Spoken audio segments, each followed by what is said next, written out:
மண்ணிலே நஞ்சை உண்டு, புஞ்சையும் கரிச காடும் உண்டு. மண்ணிலே கொட்டும் மழை நஞ்சைக்கு மட்டுமே பெய்வதில்லை. தண்ணிக்கும் காத்துக்கும் தான் பேதங்கள் என்பது என்றும் இல்லை. மண்ணிலே மக்களிலே ஏற்ற இறக்கங்கள் மாறவில்லை.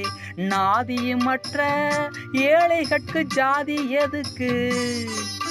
நீதியும் அற்ற நாட்டில் நாமும் வாழ்வதற்கு. இது மாற நாடு தேர நல்ல வழிதான் காட்டிடப்பா. காவல்காரா காவல்காரா, காடு காக்கும் காவல்காரா, நாதியத்த நாட்டை இங்கே யாரு வந்து காக்க போறா?